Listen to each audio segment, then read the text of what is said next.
पारिवारिक कलह पर रोहिणी आचार्य का एक बयान भी सामने आया है, जिसमें उन्होंने तेजस्वी और संजय यादव पर गंभीर आरोप लगाए हैं। तो झटका देने वाली ये खबर लालू यादव के घर से आई। लालू को अपनी किडनी देने वाली बेटी रोहिणी आचार्य ने पार्टी छोड़ दी है। न सिर्फ पार्टी बल्कि उन्होंने अपने परिवार से रिश्ता खत्म करने का भी ऐलान कर दिया है। मेरा कोई परिवार नहीं है। अब ये जाकर के आप संजय, रमेश, तेजस्वी यादव से पूछिए, मेरा कोई परिवार नहीं है। वही लोग निकाला है हमको परिवार से, क्योंकि रिस्पॉन्सिबिलिटी लेना नहीं है उनको।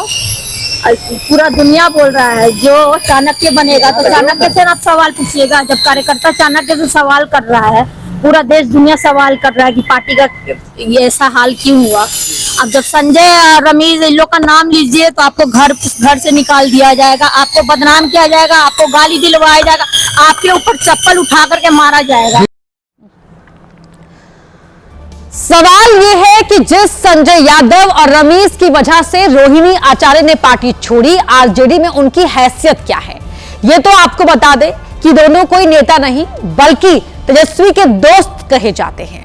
आरजेडी में बड़े बड़े फैसले लेने वाले संजय यादव हरियाणा के रहने वाले हैं। राजनीति से उनका कोई लेना देना नहीं है। वो कंप्यूटर साइंस से ग्रेजुएट हैं। बताया जाता है कि वो तेजस्वी के दोस्त हैं और दोनों साथ में क्रिकेट खेलते थे। फिलहाल संजय आरजेडी से राज्यसभा सांसद हैं। वो तेजस्वी के राजनीतिक सलाहकार भी हैं। वहीं रोहिणी के लिए दूसरे विलेन रमेश भी बिहार नहीं बल्कि यूपी के रहने वाले हैं। मीडिया रिपोर्ट्स के मुताबिक पहले वो डिप्टी सीएम ऑफिस में बैकडोर का काम देखते थे। तेजस्वी को वो पसंद आए और अब वही रमेश उनके रूटीन से लेकर कैंपेनिंग का काम देखते हैं। भाई तेज प्रताप ने तेजस्वी के इन्हीं करीबियों को जयचंद तक कह दिया था, लेकिन तेजस्वी ने इन्हें नहीं छोड़ा। किडनी देकर पिता लालू की जान बचाना हो या पार्टी के लिए प्रचार, रोहिणी हर जगह आगे थी, लेकिन अब उन्होंने सब छोड़ दिया है। वो लिखती हैं, मैंने पार्टी छोड़ दी है, परिवार से भी रिश्ता तोड़ लिया। संजय यादव और रमेश ने यही करने को कहा था, मैं सारे इल्जाम अपने सिर पर लेती हूँ। बेटी रोहिणी से पहले लालू के बड़े बेटे तेज प्रताप ने भी घर छोड़ने की वजह पार्टी के कुछ नेताओं को बताया था। अब देखिए का पार्टी का हारा पार्टी, यही सब पार्टियां वाला हमको बाहर किया घर वाला। हार के बाद तेज प्रताप की पार्टी जेजेडी के इंस्टाग्राम पेज ने उनके बयान को कोट किया, जिसमें लिखा था, जयचंदों ने माननीय लालू यादव की सोच वाली असली आरजेडी को बार बार ठगा और आज बर्बाद कर दिया। मुझे 6 साल के लिए निकालने वालों, जनता ने तुम्हें भी बाहर निकाल दिया। परिवार के 2 लोगों की पार्टी छोड़ने की वजह एक संजय यादव हैं, जो रहने वाले तो हरियाणा के हैं, लेकिन तेजस्वी की दोस्ती की वजह से पार्टी में उनका रसूख काफी ज्यादा है। अपनी बेटी से चोट मिलने के बाद जेडीयू ने लालू प्रसाद यादव और उनके परिवार पर एक पोस्टर के जरिए हमला बोला। नीरज कुमार ने पोस्टर में लालू को धृतराष्ट्र तो राबड़ी देवी को गांधारी के रूप में दिखाया।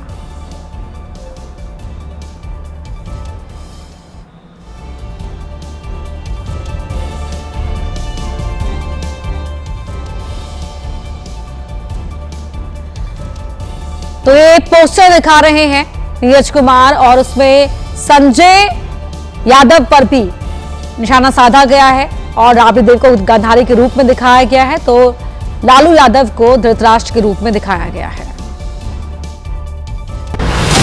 जेडीयू एमएलसी नीरज कुमार ने लालू यादव परिवार पर तंज कसने वाला यह पोस्टर पटना के बेली रोड पर लगवाया। राजधानी पटना में बड़ा जो पोस्टर है वो महाभारत की तर्ज पर लगाया गया है। इस पोस्टर को महाबिहार का नाम दिया गया। राजनीति के धृतराष्ट्र कौन, ये बिहार की जनता जानती है। पुत्र मोह गांधारी राजनीति के आंख पर पट्टी है, पूछ रहे हैं, बीमार हैं, चल नहीं पाते हैं। इधर पोस्टर के जरिए नीरज कुमार ने आरजेडी के सांसद संजय यादव पर भी तंज कसा।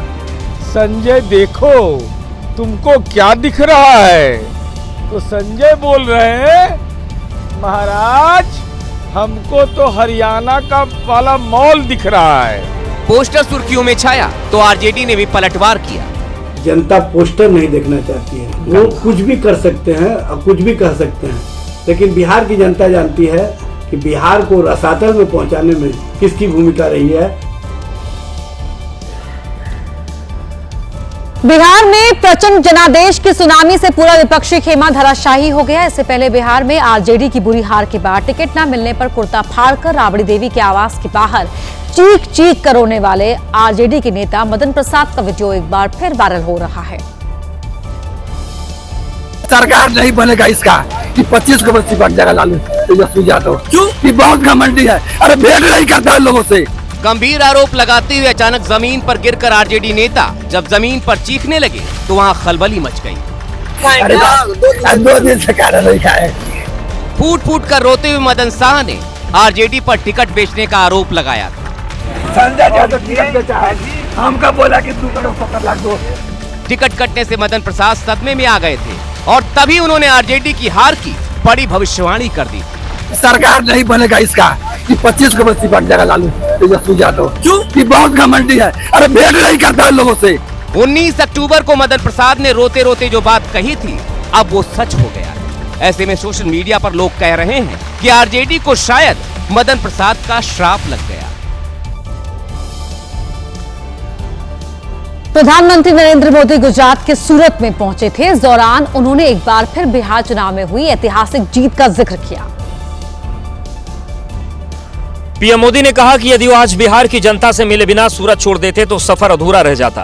पीएम ने बताया कि बिहार की जनता ने उन्हें भर भर के प्यार दिया है। एनडीए गठबंधन जो विजय हुआ है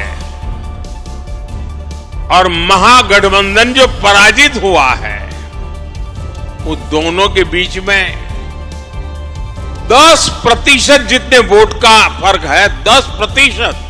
प्रधानमंत्री मोदी ने अपने भाषण में एक बार फिर से M-Y समीकरण का जिक्र किया। बिहार की माताएं बहनें और बिहार के नौजवान, महिला युवा, ये एक ऐसा माई कॉम्बिनेशन बना है जिसने आने वाले अनेक दशकों की राजनीति का नींव मजबूत कर दी है। दोस्तों, पीएम ने बिहार की जनता की तारीफ करते हुए कहा कि बिहार के लोगों ने सांप्रदायिकता के जहर को ठुकरा दिया। चुनावों के दौरान बिहार की सियासत में खूब पोस्टरबाजी हुई। पार्टियों ने पोस्टर लगाकर एक दूसरे की खूब लानत मलामत की, लेकिन ये पोस्टरबाज चुनाव के बाद भी थमता नहीं दिखाई दे रहा। इस पोस्टर को जेडीयू ने अपने एक्स सोशल मीडिया हैंडल पर डाला है, जिसमें नीतीश और मोदी को एक साथ दिखाया गया। पोस्टर के नीचे भोजपुरी भाषा में मोदी और नीतीश की जोड़ी को हिट बताया गया है। नरेंद्र मोदी और नीतीश कुमार जी के कामों पर विश्वास करके बिहार में इतना बड़ा प्रचंड जीत मिला है। जो M-I समीकरण कहते थे विरोधी दल के लोग, आज यहाँ पे महिला और युवा M-I इधर भी है, तो महिला युवाओं की प्राथमिकता सरकार की रहेगी। सिर्फ बीजेपी ही नहीं, सहयोगी दल भी नीतीश मोदी की तारीफ करते नहीं थक रहे। इतना बड़ा मैंडेट मिला है उन्हीं की कृपा से और नीतीश कुमार जी की कृपा से, दोनों के काम से मिला है। ये बिहार के लिए अच्छा दिन आया है। 5 साल में बिहार का दशा दिशा दोनों बदल जाएगा। बिहार की आवाम ने जिस तरह का जनादेश दिया है उससे बीजेपी जोश से लबरेज है। यही वजह है कि पार्टी हर जगह पीएम मोदी और सीएम नीतीश कुमार की जोड़ी को सराह रही है। बिहार विधानसभा चुनाव में अगर कोई एक्स फैक्टर बनकर उभरा है तो वो चिराग पासवान है। चिराग सीएम नीतीश कुमार से मिलने उनके आवास पर भी पहुंचे। नीतीश ने भी चिराग का दिल खोलकर स्वागत किया है, शॉल ओढ़ाया और प्रचंड जीत की बधाई दी। बाद में मीडिया को संबोधित करते हुए चिराग ने आरोप लगाया कि आरजेडी नेताओं ने जेडीयू और एलपीजेआर में दरार पैदा करने की कोशिश की।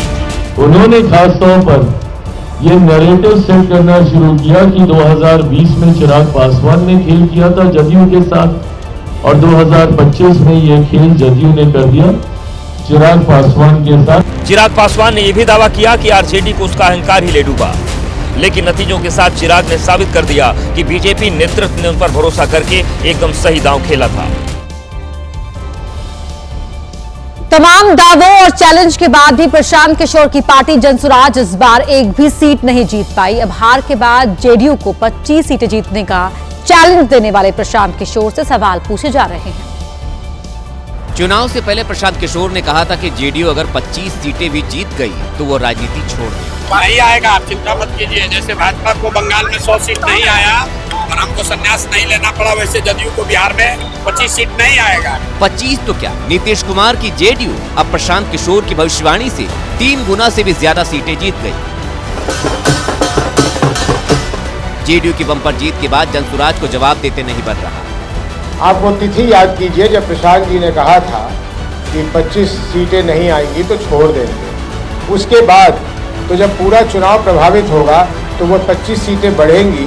नीतीश सरकार की मुफ्त योजनाओं की वजह से जेडीयू की सीटें ज्यादा बढ़ने की दलील देने वाले जनसुराज के अध्यक्ष अब पत्रकारों के सवाल प्रशांत के पाले में डाल रहे हैं।